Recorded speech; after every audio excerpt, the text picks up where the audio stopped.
as Jack said, thank you, Jack. My name is Heba, and I'm excited to be here to talk about Dara's new book, Foreign Invaders, and it has a longer title, Foreign Invaders, An Autoimmune Disease Journey Through the Monsanto's World of Genetically Modified Food. I personally haven't been into real food all my life. Like many of you here, I've kind of transitioned to it over time. Over the past 5 years, I learned a ton about industrial food, sometimes more than I wanted to know. But basically, I learned that scientists change the food, engineer food in order to make it last longer, in order to make it taste better, to make it addictive to our taste buds, and also to make it more uniform. And some of you might not think that that's a big deal, just hearing about it, but that actually has a lot of implications on our health and ecosystem and environment, as we're going to talk about. So I'm really happy that Dara is here today. We need more passionate people talking about and writing about genetically modified food, because it's kind of a mystery to a lot of people. It's not really covered in the media as much as we'd like it to, for a lot of interests that Toya mentioned, corporate interests and such. So I'm going to introduce Dara to you. She grew up in Texas eating Southern cooking and processed food. She went on to college fueled by more processed food and got her MBA. In 2001, she returned to school to become a change and transition specialist and life coach. In 2007, after spending over 20 years in the technology industry as a marketing director and consultant, she developed 2 autoimmune thyroid diseases, became disabled, almost died, and later learned she also had Lyme disease. In the past year, she has been able to launch a writing career, as well as relaunch her marketing, consulting, and life coaching business due to the healing power of real food. She's lived in Reston since 1992 in gardens of the Lake Ann community plots. Okay, so now the interview. I'll start with one crazy statistic that jumped off one of the first pages of your book. Over 50 million people in the U.S. have autoimmune disease, more than cancer and heart disease combined. So that was shocking to me. I had no idea. You always hear heart disease and cancer, but you don't hear about autoimmune disease. So it's also fatal, being the 8th leading cause of death and shortening lifespan by 15 years. For something so common, many of us have no idea it exists, and there's also 100 manifestations, no exaggeration, of autoimmune disease, so it can be really overwhelming. So I know it's hard to give a tidy answer of autoimmune disease, but just share a little bit about what it is and how people can recognize it. Okay. Well, our immune systems, we all know about our immune systems. It's a very complicated, vast network of lots of different cells and functions that go on in our body all the time. And without our immune systems, we would die. And its basic role is to defend us against foreign invaders, so that the immune system deems dangerous to the health of the organism. That would be us. So, under normal circumstances, the immune system knows what's friend, what is foe. Our bodies have a lot of, bacteria that's innate to our functioning. So our immune system doesn't go after all bacteria. It knows what the good stuff is, what the bad stuff is. It knows a virus, so it mounts an attack. And with that attack comes some inflammation. And that inflammation is a good thing because that helps in the healing. In an autoimmune situation, along with the immune system going after what it deems a foreign invader, it also goes after healthy living tissue. So in the case of the 100 manifestations, the immune system is attacking 100 different kinds of things. So I have 2 autoimmune diseases that both attack my thyroid. One that's Graves' disease, which makes me hyperthyroid, and one that's Hashimoto's, which causes hypothyroid. So it's a mess, and I still have that. But other autoimmune diseases are like multiple sclerosis, type 1 diabetes, rheumatoid arthritis, lupus. I mean, it's a really long list. And in my book, I list all of them just so people can see all the different ways that the body's going haywire. And the immune system basically gets confused, in doing its job. So the body is attacking itself. Itself, right. Yeah. So you actually do a really good job of making it super easy for people in your book to understand the process that you went through this and your health journey. And a lot of times, in order to understand how to avoid something or how to avoid getting these diseases, we need to know what causes them. Right. So as a health investigator myself, I'm really interested in knowing what the root cause of these diseases, and I'm sure there's so many causes and it's hard to identify. But what can be some causes of autoimmune disease that you've seen through your research? Right. So there's a lot of different theories on what causes autoimmune disease. But from what I can see, just like really simplifying it, it's not just one thing. It's a combination. Like in my case, it was the perfect storm. I had eaten processed food all my life. I mean, I tried to be healthy, like when I was trying to lose weight, I'd eat a lot of salads and stuff. But, my system wasn't strong and healthy, even though I had never really been sick. Although I'd get bronchitis, I'd get colds. I mean, clearly there were things going on, but I never went to the doctor. So, but basically I was strong and functioning, I thought. Stress can trigger it. An underlying infection, like in my case, I had Lyme disease, but I didn't know it. So that could have been the straw that broke the camel's back. I had a really stressful job. I had just gone through a divorce, Other things that can lead to it is a weakness in the digestive tract. So about 70% of our immune system lives in our digestive tract. So when you eat processed foods or, genetically modified foods in particular, your digestive tract gets weakened. It can lead to intestinal permeability, also known as leaky gut. I mean, there's just a whole host of things that can happen in the digestive tract. You can get an imbalance of gut flora, which is really, one of the root, I think, causes that can lead to this. There's a theory of molecular mimicry. I mean, there's a lot of theories. And in the case of molecular mimicry, I was also exposed to mold.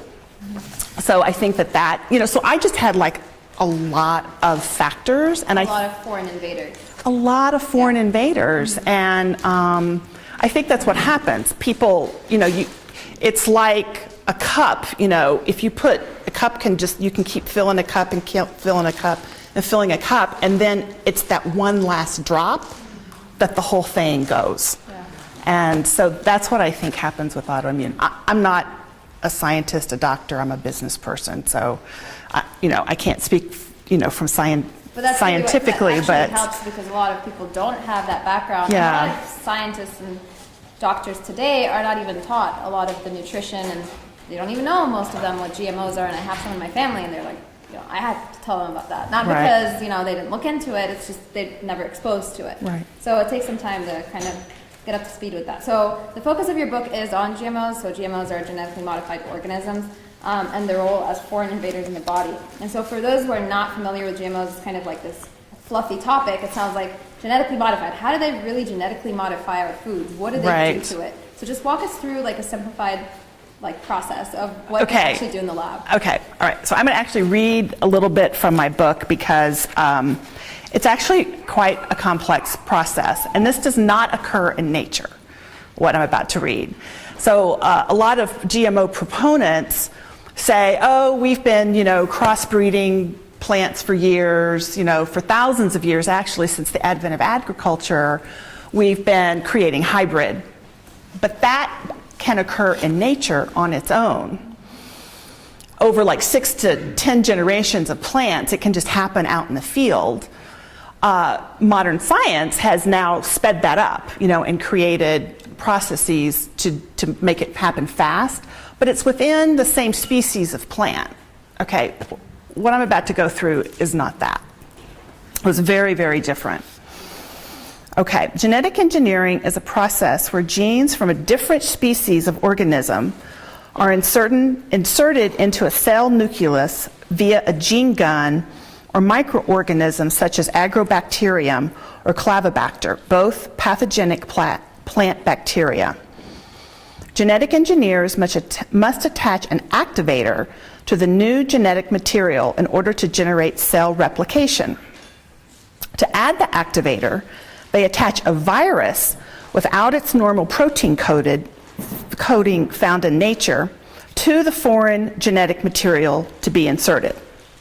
The virus is in the on switch for the genetic material that is inserted into the plant cell nucleus by the agrobacterium or clavibacter. However, no off switch is present, so replication of the infective genetic material is always on. So, yeah, but I mean, it's just a lot of steps. And I have to say that and I simplified that, but I kept all the steps. Yeah. When I read that description, because I was in the middle of doing a lot of research, just trying to understand about GMOs, trying to figure out how I was going to get myself well again.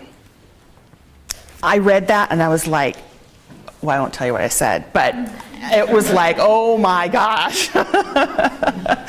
I can't eat those because the effect of that is it's a foreign protein now that comes into our bodies. Mm-hmm. And it keeps replicating. Well, that virus is on, yeah, right, it's on, yeah. Right.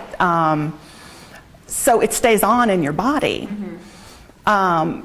And it causes inflammation because your system doesn't know what that is. Right. You know, you don't find that in nature. Right. Yeah. So, and we don't. That definitely sounds like a very intricate process. I mean, it's bound to have some kind of impact. I mean, on our bodies, on the environment, when it's released into the environment, biodiversity. You know, with corn, we'll address some of the crops that are genetically modified. Corn, I think, used to have, I can't remember the number, but a number of multiple different varieties of it, and now in the U.S., I think one or two are only the cultivated kinds, which is, it's a problem, because if something happens to these specific crops, those varieties, we don't have corn.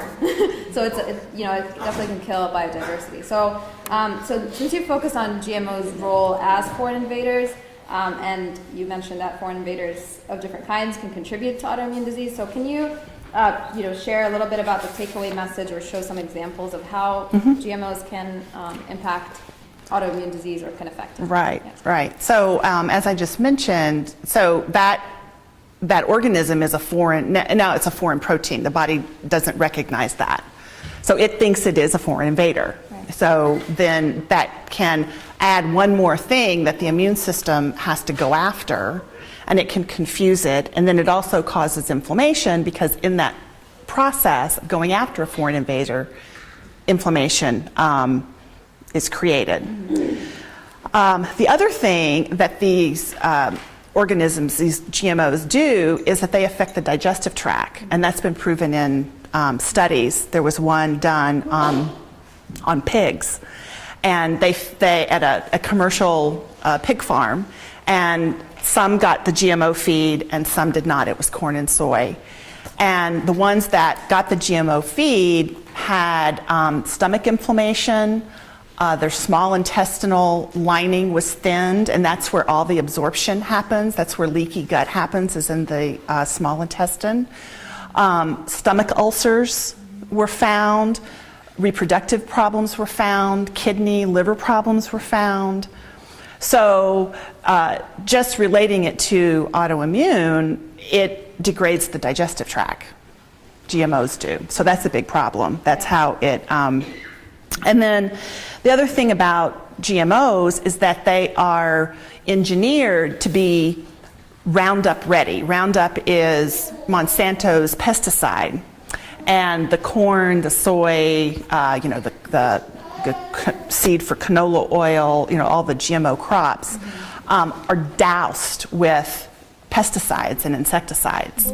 So you have a real heavy burden of toxins that come with that.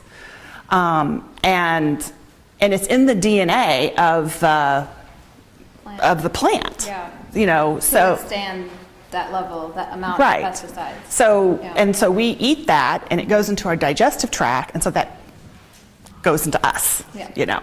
Yeah. So that's a problem. Yeah, sounds like it.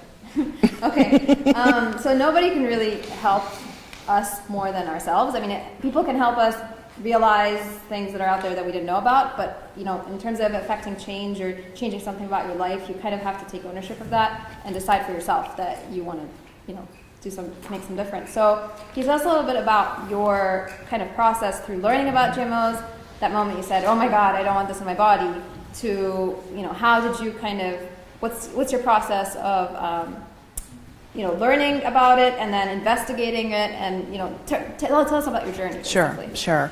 Well, so in 2007 is when I first got sick with the autoimmune problems, and I went to the doctor, endocrinologist, you know, well-intentioned people, but they just said, you can take this radioactive iodine pill that will basically nuke your thyroid, kill your thyroid, but you'll be so toxic that you have to go into quarantine for like a week.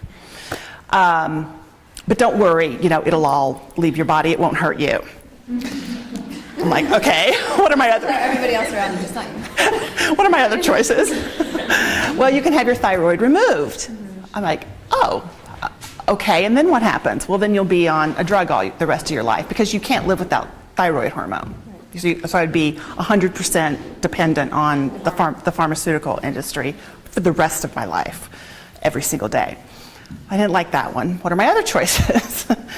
Well, there were none. Okay. And so then I started seeking out complementary, alternative, you know, nutrition kind of things.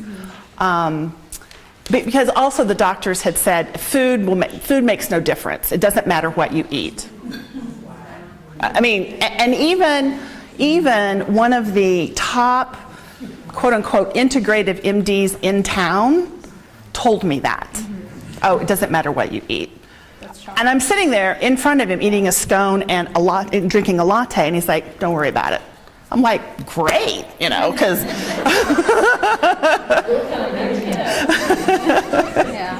this was back in 2009, you know, before I hadn't really done my investigation.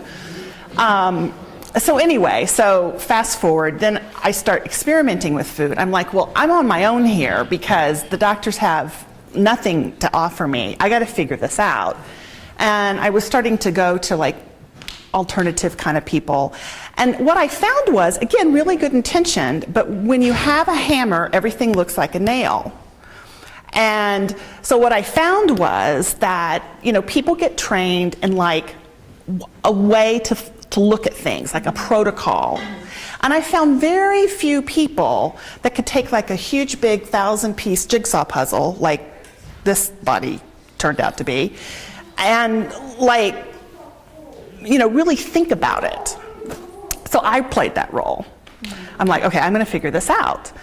And so that's when I started experimenting. And so I would go on an elimination diet, and I found out I had a wicked gluten sensitivity, and, you know, so that just fueled me more and more. And then I signed up with a health coach, and she sent me a box of books of all kinds of different dietary things, and Sally Fallon's book was in there, Nourishing Traditions. Yeah. And that was one of the turning points when I started reading about traditional diets and learning about, you know, Weston A. Price and his research. And I was like, oh my God, like, so I started learning how to make bone broth and stuff like that. And I started gardening, and so one thing led to another, and you know, when you're on the internet, you no telling where you're going to end up. And then I learned about GMOs, right. And so that sent me on that kind of journey. And I didn't know what they were. I mean, you know, I really didn't pay that much attention to nutrition before this, and I'd heard about them, like some tomato or something, and I'm like, oh well, the government will take care of that. Yeah, they won't let anything. I mean, I didn't know. So, but I found out different, obviously. Yeah. Okay, so when you found out, so some of you might also be wanting to take out GMOs out of your diet if they're not out already.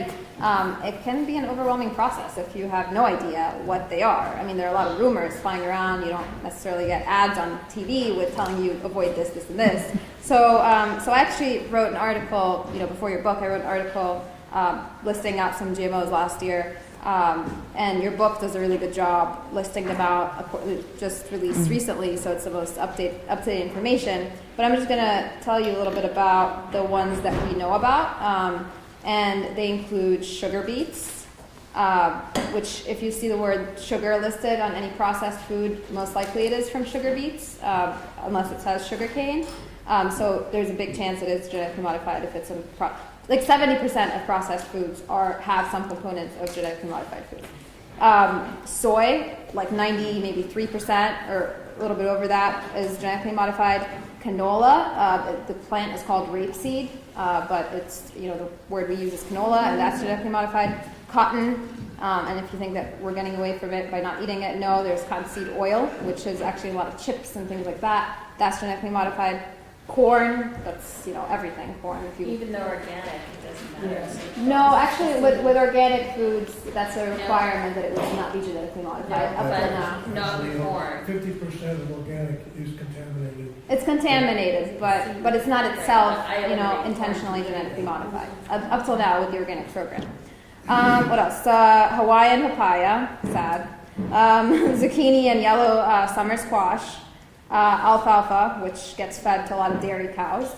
And speaking of dairy, conventional dairy that has genetically modified hormone called RBGH, bovine growth hormone. So that is also genetically engineered. Other sweeteners like Splenda and some other artificial sweeteners, and even synthetic vitamins. So that's an awfully long list. What about fish?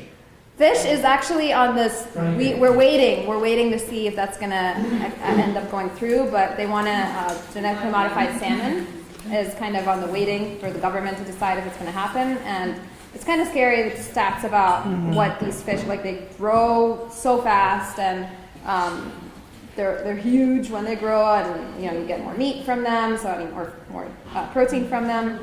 So yeah, we're waiting to see what's going to happen with that. There's a list of other things too that we've recently heard about could be on the list. So that's a lot. So what is the easiest way to avoid this? I mean, you could go crazy going to the store trying to figure out what have you found to be the easiest way. Get a farm, raise your own, feed your cow.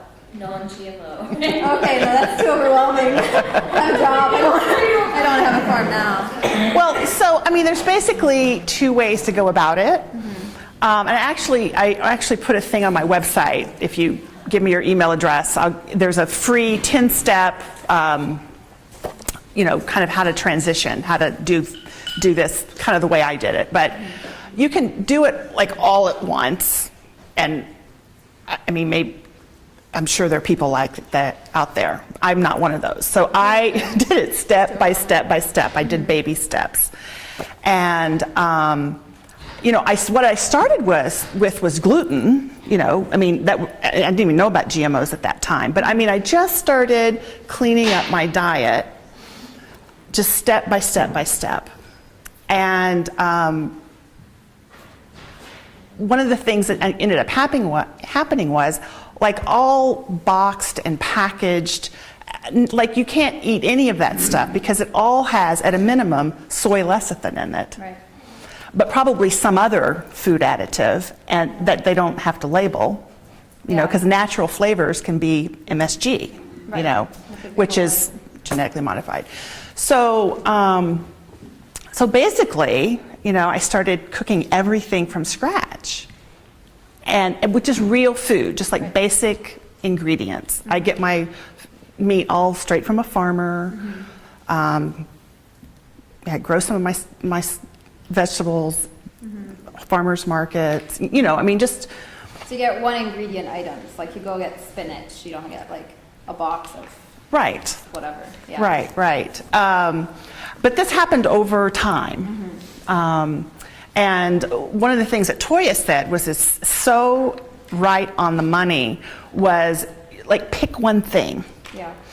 And so one of the things the first thing I did was I started eating more fruits and vegetables, because I figured if I can crowd out the bad stuff with good stuff, then eventually I'm eventually going to only want good stuff. Right. And that's what happened. I mean, my blood sugar was a mess. I was pre-diabetic too, I forgot to say that. And I have Lyme disease, and Lyme bacteria loves sugar. So, but I started adding more and more and more vegetables. I got a Vitamix, I got a juicer, and the juicing was amazing. It was right around that time that my health just took a huge turn for the better. Because I tell you, when I would take just a sip of the juice, it's like my cells inside were just like doing a happy dance. They were just like, oh my God, nutrients, And so the more you do that, the more you want it. Right. I started getting cranky if I didn't have my green juice, which for me, I have this blog post that I wrote a while back called From Fritos to Chard, because Polar opposite. yeah, because I used to eat Fritos and the Snickers bar along with the Diet Coke for lunch at my desk. I would have that for lunch in the corporate world. So you weren't even healthy in the sense that most people think, because a lot of people think they're healthy when they're not necessarily doing the most healthy things, but Fritos, I don't think anybody can disagree that they're unhealthy. Well, corn is a vegetable. Okay. I don't know. No. What I'm trying to say is that if you go from eating Fritos and Diet Coke and then coming to where you are now, it sounds like a huge shift and it sounds really overwhelming, but that's also gradual. Really reassuring to see, because it's possible, and to see that, you really said it's the key is to do it kind of in increments and to crowd out. Right. So start adding good stuff, and eventually your taste buds are going to change. Yeah. Like now I have something that's a regular dessert. I can't. It's so sweet. Exactly. I can't handle it. I don't know how people can handle it. Right. But Yeah. So that's a really good point. But at the same time, all this panic over eating healthy can actually create a disorder called, I don't want to freak you guys out, but it can create a disorder called orthorexia, which has been kind of, been thrown around in the media recently, but you mention it in your book too. And this can stem from any dietary dogma. So if you're really obsessive about eating a certain way, you can't eat out anywhere, you're always wondering what's in your food, you're super scared. If you have kids, you can't, you see them, eating something, you freak out. So this kind of creates a lot of emotional stress. That can't be good. So what are some ways that we can stop being so stressed out and kind of transition to it more healthfully and not create more problems with stress, which can also cause disease? Right. Well, I look at always as a journey, and focus on your progress, not perfection. And I always love the quote, don't let perfection be the enemy of the good, or something like that. So that's really, really important. And because, I had to forgive myself for my horrible eating habits. But the way I was raised, I didn't know any different, our vegetables were canned green beans and iceberg lettuce, and fried okra. So just really keep in mind that it's a journey and focus on progress. And then one of the things that the Weston Price website is really good about is helping you see the scale of good, better, and best. So I wasn't even on that scale, so to figure out, okay, am I just on the scale, and then be selective in, okay, so now I'm going to upgrade the kind of eggs I eat. And now I'm going to, get more organic, a better portion of my vegetables are going to be organic, or whatever it is. Just stay on the path, really. And when you commit inside yourself to do it, it will happen. It just does. And just have confidence in yourself and relax, because the stress is as toxic as any of those bad foods. Yep. And that's something a lot of people don't pay attention to as much as they should. And being able to laugh and go out to a restaurant with friends and just have fun and not worry about, is there soybean oil in that dressing? Because I would be so paranoid, and I couldn't go out. Yeah, which affects your social life and a lot of other things. So that's. Yeah, that makes sense. So not to get fixated on it and to kind of be forgiving of ourselves and other people and not be so judgmental. We sometimes treat ourselves worse than we treat other people, and that's not good. Yeah, and the other thing too is a couple things. When you learn about some like new dietary revelation, you just like want to go save the whole world.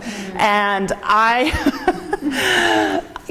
went home at Thanksgiving in 2012 and drove my poor family crazy. I mean, it was, I couldn't. Oh my God, it was just, I can laugh at that now.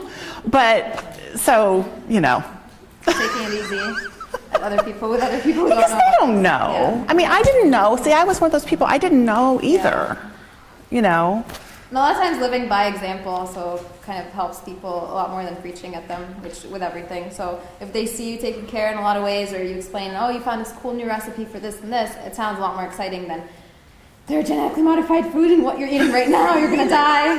This is terrible. So I guess part of being relaxed is having a plan, even if you don't stick to it 100%.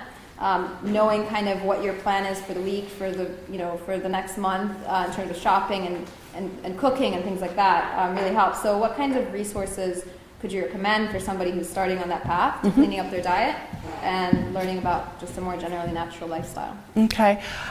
So I did a lot of surfing on the internet. There's wonderful, wonderful food blogs out there. And the Village Green Network, that's one of the links down here. It's a network of real food and healthy living bloggers. And I'm actually in that now.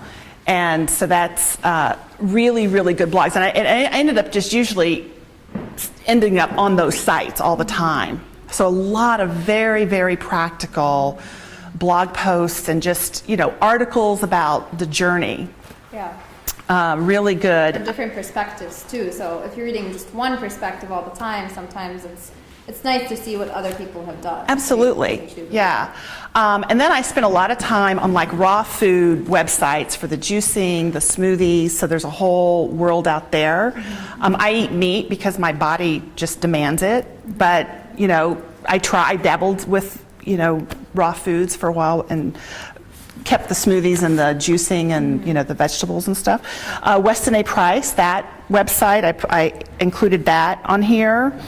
And then the the Paleolithic diet, where it's grain-free, dairy-free, legume-free. That's really good for digestive healing, and there's a whole community online that's paleo. And I don't do strict paleo either, but it really helped me for a while. That's a good thing. You've modified kind of based on all your research, and that's honestly what I've done too. I've read a lot, and then you kind of take what you like from different things, and that's okay because everybody's different. We're all the same in that we need real food, but just not the same amounts of different. Exactly. Yeah. And then local meetups like this. I mean, if it hadn't been for Jack putting on these programs, I came to my first one a year and a half ago, and it was like, oh my God, people who I can talk to about this stuff. It was just so come to these because you'll meet other people that you can connect with, and you need food buddies, in the world. And accountability partners too. Yeah, and people that are ahead of you on the path. I mean, we're all on a path. We're all on this journey. And some people, have just been on it a little bit longer, but we're all in it together. Yeah. So, connect with people too. Get off, shut down Facebook and come out. That's helpful advice. So in your book, you focus on the health aspects of GMOs, but you also mention some social and environmental aspects or impacts of GMOs in the epilogue, which include Indian farmer suicides. I'm going to just list a couple of them. Terminator seeds impact on food security, and harmful effects of herbicides and GM crops and biodiversity. And you include that in your book. I'm not going to go too much in depth, but I'll just show a short snippet here to give you an idea of what the book is about. Genetically modified seeds cannot be harvested and then replanted the following year. Standard farming practice for as long as humans have been farming, which is basically they harvest the seeds and then they plant them the following year, so it's like a process. But new GM seeds must be purchased each year since they are patented, and many have, quote, Terminator technology engineered into them. This is in direct opposition to food security. So how has this information turned you into an activist? And what can we all do to help spread awareness about these issues? Yeah. Well, when I started learning about the threat to our food supply and what had already happened, what the government was doing, is still doing, I got worried just from a very selfish perspective of so a year and a half ago, or a year ago, actually, that's when I met Julianne. And even at that point, my health was a mess a year ago. And just by eating real food, now I'm starting my life again, after being disabled and not working and all this. And so I got worried that I wasn't going to have access to the food that was going to keep me functioning. So just from a very selfish perspective, I'm like, I got to get involved because this is not, I can't go back to eating Fritos. And that's, basically what the food industry would want us to do. So there was that perspective. But then when I started reading about, the thing that haunts me the most, and I can almost start crying just thinking about these farmers in India. Yeah. Committing, it's mostly cotton, right? Yeah, it's mainly cotton, and what's happened is because they can't replant their seed, the crop will fail, and then they're in debt because they bought the seeds. They never had to buy seeds before because they saved the seeds. Right. And now they have all this debt, their crops failed, and so they kill themselves. It's just it's epidemic. Yeah. And then reading about what's going on with the planting of soy in South America. The more I read about just the travesty and the horrific injustice that was happening because of this food anyway, I was like, I can't not do something, right? I couldn't just sit there and not say anything. Yeah. And I was as far from being an activist as anyone you'll ever meet. Yeah. But that changed. Yeah. That totally changed when I learned. The least one can do is stop supporting with your money, these practices and these products. The more you're paying these companies, your food, your vote with that dollar continues that same practice. So that's at the very least, I think. Right. And I don't know, you all may not know this, but there's now going to be a legislative initiative in Maryland for labeling GMOs. Oh, really? Yeah. So, and I put the link on here, needtoknowmaryland.org. So if we can all get involved there and support that, then maybe that'll spread to Virginia. Yeah, because companies aren't just going to label for one state. If it's one or two states start requiring labeling, then more states are going to, it just makes more sense financially for them to just label their product that's sold everywhere. Right. So that's actually my last question. Okay.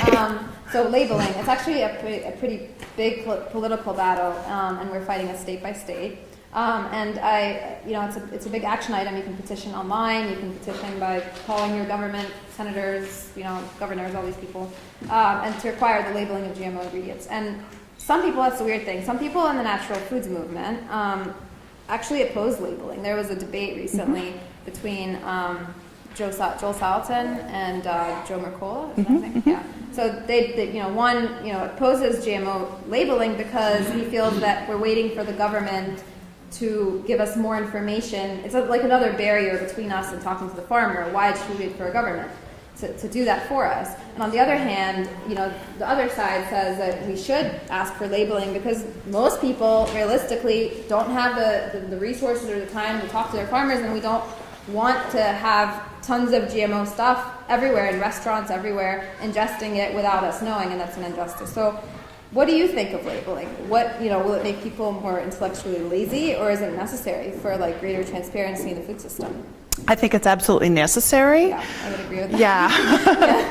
And I don't know if, I wouldn't call it intellectually lazy. Mm-hmm. I just think people don't know. Like, they're not, and I didn't know, like until I got sick, I had no, I just wasn't paying attention. Right.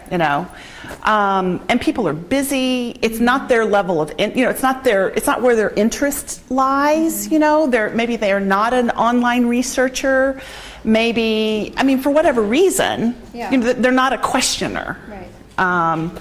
And so I don't think it's intellectually lazy. I wouldn't call it that. I just think, but I do know that people who have read my book that never would have been, thinking about this, they were appalled that this isn't labeled. Right. And naturally, it makes sense to me. Like, I want to know what I'm buying. Yes. At the very least. I'm paying money for this. I want to know what it is. right. What's And it's labeled in other countries. Yeah, and actually most already. countries it is labeled. Yes. Or else they just don't even allow them to be sold there. Yeah. Yeah. Yeah. So there's actually a site called justlabelIt.org that they do a big petition. There are other smaller sites. There's small petitions going around. I wrote about it on my blog post, but so there's a lot for people to do. Yeah. Besides just not buying it, there's also some online activism. That can be done. Absolutely. Yeah. I've got a resources section on my website too. Yeah. With a bunch of sites, and it's not all of them. There's so many. Yeah. So can you tell us about where we can buy your book if we want to? And Yes. So it's available on Amazon. It's just a Kindle book right now. I don't know if it'll be a print book. And I put the link on the page here. And when Jack sends this out, it'll be, a link you can just, yeah. And my website is likeanormalperson.com. Okay, and that's also in the. Yeah, that's right there too. Because that's just, I want to be a normal person again. But Let's go to questions. We're getting close to 6, and there's some hands popping up. Bonina? Can you tell us, as you were evolving your diet, were there any major moments where your health had an obvious change or reaction that you took note on? What was happening that made that happen? yeah, the biggest shift was I went paleo and drinking green juice at the same time, and that was the major turnaround. Yeah. Oh, thank you. I feel so good now. But and the other thing I just want to say is, like, my autoimmune hasn't gone away, but I feel actually a lot better than I did before I got sick. Yeah. So I still have issues, but On the GMO subject, there's a wonderful scientist at MIT. Her name is Dr. Stephanie Seneff, Seneff. She was the guest speaker at the WATF conference in November in Dallas in 2011 for a whole day. oh wow, Okay, that's how deep her research goes. wow, There are several amazing interviews with her and a couple of people. If you Google her name with Patrick Timboni, T-I-M-B-O-T-I-M-B-O-N-E, or Dr. Nicola, or Jeffrey Smith. All three of them are absolutely worth it. For example, she says there is no such thing as gluten, what do you call it, gluten intolerance. Actually, what's happening is it's a fake name that the doctors gave to a response that the body has to glyphosate, which is what Roundup is, because the farmers are spraying the wheat with glyphosate, because after wheat comes corn, so they spray with glyphosate. wow. Wow. And so the wheat gets the glyphosate, which destroys the gut. Instead, you think you're getting a reaction from the sympathetic protein, which we've always been able to judge it. So the doctors, rather than saying, oh, that's the glyphosate, they invent a new disease, and that was your fault. Wow, Yeah. that's And amazing. she is the one who's uncovering this. Now, what she uncovered is that if you Google Dr. Stephanie Seneff and sulfur deficiency on the WAPF website, you'll come up with a long article, hugely important. Because sulfur, we have the deficiency in sulfur, and when we get that sulfur back, it has the ability to remove that glyphosate. What happens is that Make it short, Bert. okay. Bert and I have had our conversation. Other meetings. I'm sorry. Well, maybe you can include Stephanie Seneff, that. that's the key name. And if people want to dig in further, hugely important. She's a brilliant woman. Yes, over here. Can I make a request? Can we get Bert to speak at one meeting? Yeah. He seems to be a wealth of knowledge. Sure. Sure, we'll have an afternoon with Bert. Katie? I assume that you never took your thyroid nor right? No, I still have it. Yeah. Do you take any of the thyroid medicines? I mean, because I know I have thyroid, and they want me to take citrate and stuff, and I said, if it's my antibodies, crazy, why take this? So I actually take antithyroid medicine because I'm more hyper than I am hypo. I wish I wasn't, because if I was just hypo, I would definitely take the thyroid, dissected thyroid armor. That's what I would take, but I can't be. Oh, okay, all right, that's what I would take. But right, yeah.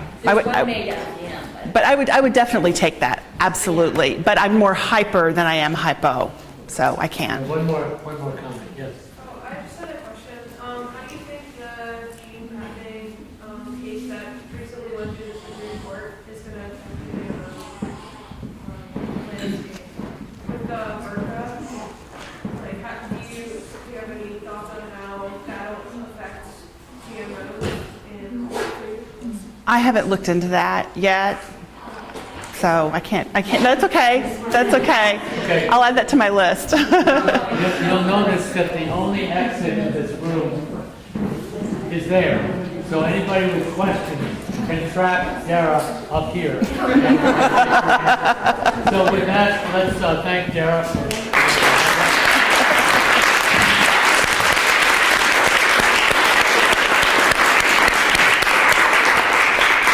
Thank you.